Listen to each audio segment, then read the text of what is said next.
தங்க நகை கடன் மீது மத்திய ரிசர்வ் வங்கி அதாவது ஆர்பிஐ புதிய கட்டுப்பாடுகளை விதிக்கப் போவதாக ஒரு அதிரடி அறிவிப்பை தற்பொழுது வெளியிட்டுள்ளது. இந்த விதிமுறைகள் அமலுக்கு வந்தால் தங்கத்தை அடகு வைக்கும் மக்கள் முதல் நிதி நிறுவனங்கள் வரை அனைவரும் பெரும் தாக்கத்துக்கு உள்ளாக போகிறார்கள். இது வெறும் ஒரு மாற்றம் இல்லை, இது தங்க நகை கடன் உலகத்தின் முகத்தையே மாற்றும் பெரிய முடிவு ஆகும். இதை பற்றி முழுமையான விவரங்களை அறிந்து கொள்ள நம்ம சேனலை சப்ஸ்கிரைப் செய்துவிட்டு இந்த வீடியோவை முழுமையாக பாருங்க. நமக்கு அவசரமாக பண தேவை வந்தாலே தங்க நகை அடகு வைப்பதுதான் எளிதான தீர்வாக இருக்கிறது. வீட்டிலிருந்து நகைகளை எடுத்துக்கொண்டு வங்கிக்கோ நிதி நிறுவனத்திற்கோ போய் சில மணி நேரத்தில் கடன் வாங்கிவிடலாம். ஆனால் இதுவரை அந்த முறையில் சில பிழைகள் நடந்தன.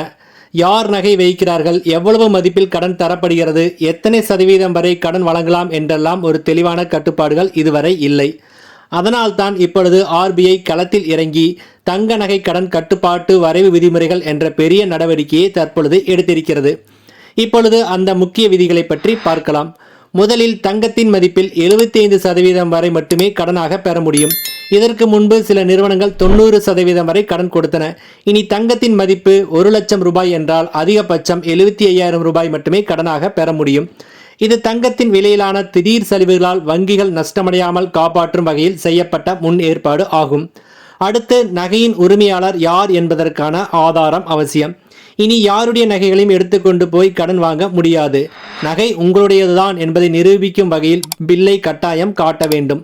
இதன் நோக்கம் கருப்பு பணம் அல்லது கள்ள நகைகளை அடகு வைப்பதை தடுக்க ஆகும். அடுத்து, நகையின் தரம், எடை, புகைப்படம் எல்லாமே ரெக்கார்டில் பதிவு செய்யப்பட வேண்டும். நகையை அடகு வைக்கும் பொழுது அதன் கேரட், எடை, விலை, புகைப்படம் எல்லாம் ஒப்பந்தத்தில் குறிப்பிடப்பட வேண்டும். இது வாடிக்கையாளர்களுக்கு பாதுகாப்பு அரணாக இருக்கும்.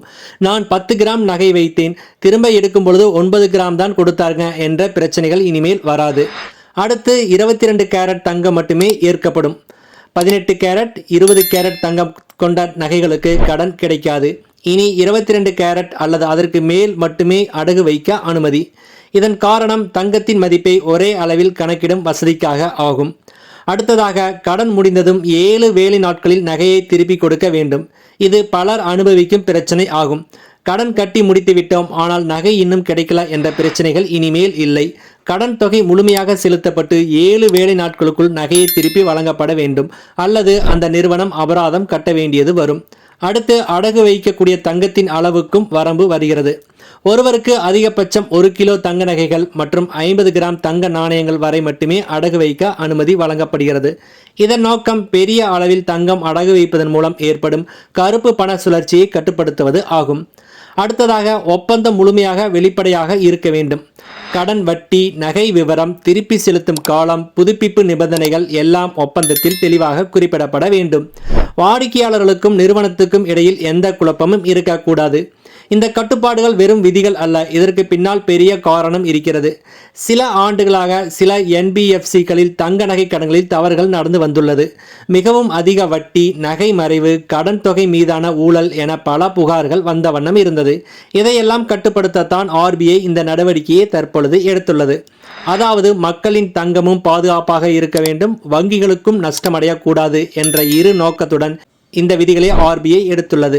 இந்த அறிவிப்புகளால் பொதுமக்களுக்கு என்ன நன்மை என்று பார்த்தால், அதிக பாதுகாப்பு, குறைந்த சிக்கல் ஆகும்.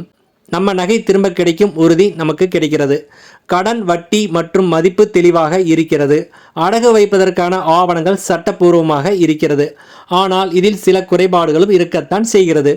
75% வரம்பால் முன்பை விட குறைவான தொகைதான் நமக்கு கடனாக கிடைக்கும்.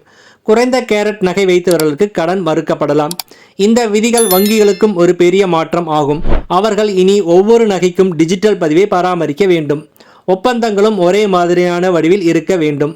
இதனால் வங்கிகளுக்கு நிர்வாக சுமை அதிகரிக்கும், ஆனால் நீண்ட காலத்தில் நம்பிக்கை பெருகும். இந்த அறிவிப்புகள் பற்றி நிபுணரின் கருத்துக்களை இப்பொழுது பார்க்கலாம்.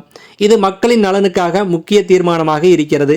இனி தங்க நகை அடகு வைப்பவர்களுக்கு ஒரு நம்பகமான நிதி நடைமுறையாக இது மாறும் என்று பொருளாதார நிபுணர்கள் கூறுகிறார்கள். அதாவது, தங்க நகை கடன் என்றால் இனிமேல் அது ஒரு நியாயமான, பாதுகாப்பான, கட்டுப்படுத்தப்பட்ட நடைமுறையில் இனிமேல் இருக்கும். அடகு வைக்கும் முன் உங்கள் நகையின் விவரங்கள் சரியாக பதிவு செய்யப்படுகிறதா என்பதை உறுதி செய்யுங்கள். மற்றும் கடன் முடிந்தவுடன் நகை திரும்ப கிடைக்க வேண்டும் என்ற உங்கள் உரிமையை நினைவில் வைத்திருங்கள். இந்த விதிமுறைகள் அனைத்தும் இன்னும் வரைவு நிலையில்தான் உள்ளன. RBI விரைவில் இதற்கான இறுதி அறிவிப்பை வெளியிடும் என எதிர்பார்க்கப்படுகிறது. அதுவரை உங்கள் தங்கத்தையும் நம்பிக்கையும் பாதுகாத்து வைத்துக் கொள்ளுங்கள். இன்றைய தங்க நகை கடன் கட்டுப்பாடுகள் குறித்த சிறப்பு செய்தியை கேட்டதற்கு நன்றி.